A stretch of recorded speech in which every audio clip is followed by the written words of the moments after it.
Hello, leaders. If your team is underperforming, don't look at them. Look in the mirror. Harsh, right?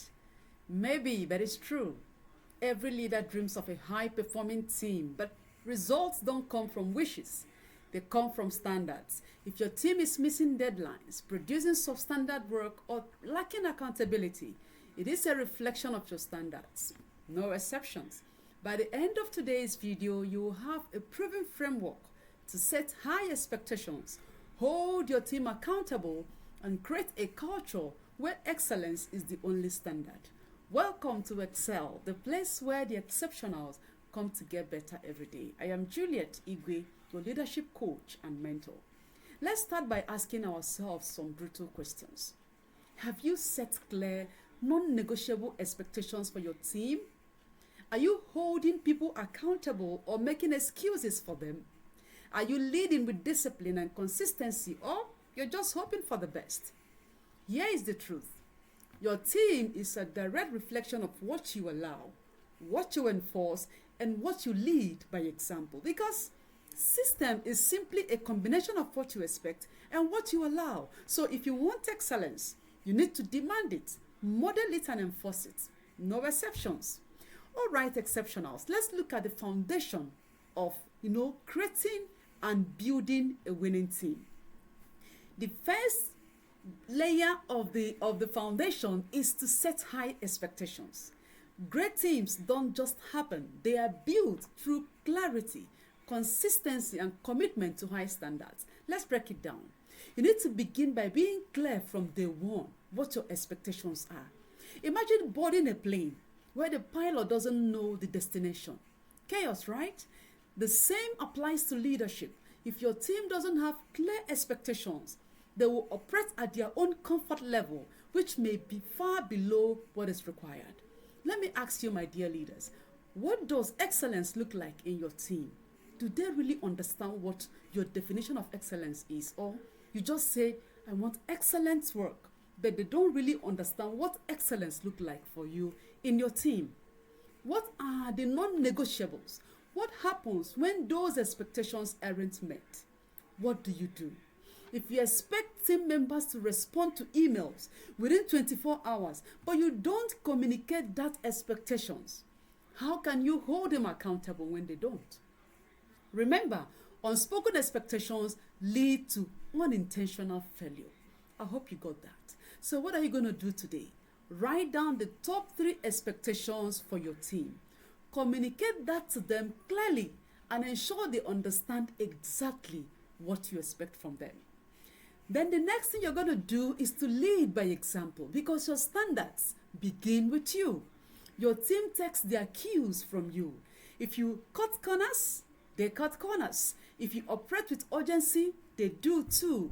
Say you value punctuality, but you show up late to meetings. Your team will follow your lead. If you value innovation, or you want innovation in your organization, but you shut down new ideas, you're killing creativity before it even starts. Or you demand high performance, but tolerate excuses, you are reinforcing mediocrity. This channel is a safe place for us to tell ourselves the brutal truth about all of these things as leaders.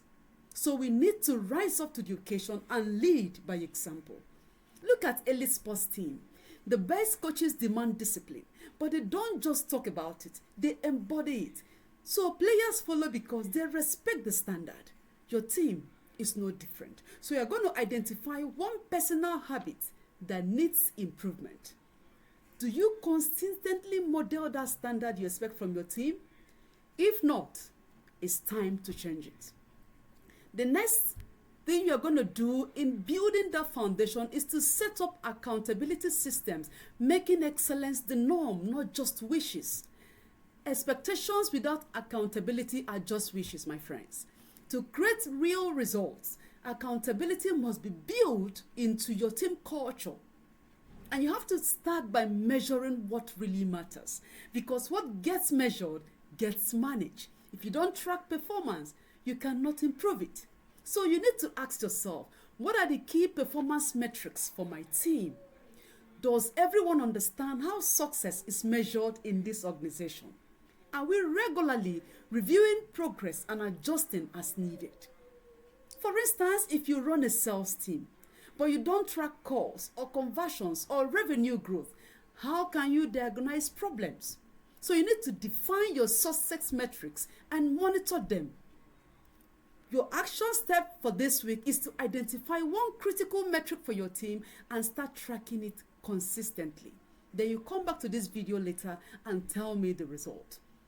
The next thing you're going to do in building this foundation of a winning team is to have consequence and reinforcement.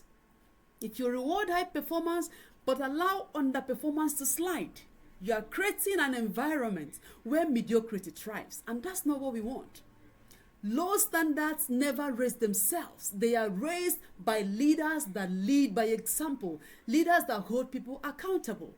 Accountability is not about punishment. It's about alignment. Aligning your team members with your goals, your core values, the ethos of your organization. People don't rise to vague expectations, my friends. They rise to enforced standards. So you need to ensure that those standards are enforced. Hold people accountable. A CEO once had a top performing but toxic employee. They tolerated bad behavior because of the employee's numbers. The result? The rest of the team felt demoralized. When the CEO finally lets that person go, team morale and productivity skyrocketed. The standard you set is the culture you get. Absolutely. There's no two ways about it. So if you have a consistent underperformer, you need to have the tough conversation this week. No more avoidance. The next thing you're going to do is to give direct feedback. No sugarcoating. We are being serious here. If someone isn't meeting expectations, address it immediately. Silence is approval. You cannot wish it away. So don't wait for the right time, because the right time is right now. Don't beat about the bush. Be clear, be concise, and solution focused. Don't fear discomfort. The discomfort of a tough conversation is nothing compared to the pain of a failing team. A top leader once said, if you don't correct small problems now, you'll be fixing major problems later, because small cracks left unchecked will become massive failures in the long run. So you need to identify one conversation you've been avoiding and have that conversation this week. The next thing I will recommend you do is to build a culture where excellence becomes automatic.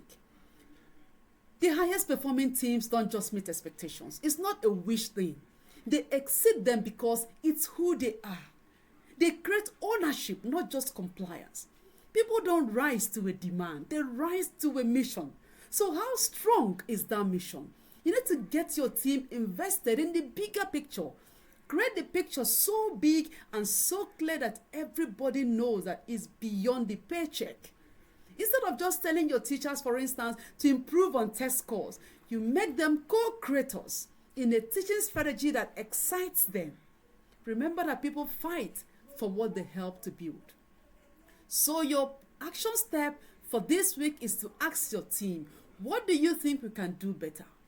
And when they answer you, get them involved in that, and you will see how everybody will win. Then you encourage healthy pressure and push each other to higher levels. A winning team doesn't just rely on the leader, my friends. They hold each other accountable. High performers don't want to carry dead weight. They want peers who push them to be better. You need to create a culture where excellence is the norm, not the exceptions. For instance, in the elite military units, the standard is set by the team. No one wants to be the weak link, so they push each other harder. What if your team did the same? So you need to build peer accountability by creating a system where team members hold each other to high standards. And when you are done with that, recognize and reward excellence. People repeat what gets rewarded. If you want high performance, celebrate those who deliver it. If you are a school principal who rewards teachers when they implement innovative teaching methods, you will see that other people will try to do the same. And you will see that there will be more creativity in the classroom. So this week, I encourage you to publicly recognize someone on your team who is meeting or exceeding standards. So, my friends, it's time to raise the bar. A leader doesn't get the team they want, they get the team they build. I hope you got that. A leader doesn't get the team they want, they get the team they build. So look around your team right now. Their performance is a reflection of your leadership. If you don't like it, you do something about it.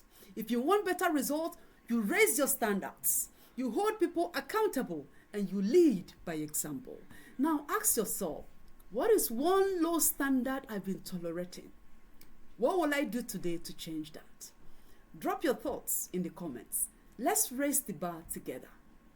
Like, share, and subscribe for more leadership insights and self-improvement nuggets every week. Until I see you again in our next video, stay blessed.